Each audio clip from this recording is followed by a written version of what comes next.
হচ্ছে last farmer সামনে।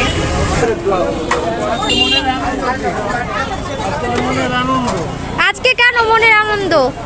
কেন বলেন? অবশ্যই। কেন? এই যে নতুন করে স্বাধীন হইলাম। আমরা স্বাধীন করছি। ওই তো গতকালকে টিয়ার শেল খাইছি, আজকেও খাইছি, খেয়ে আসলাম। কাম করবি হ্যাঁ।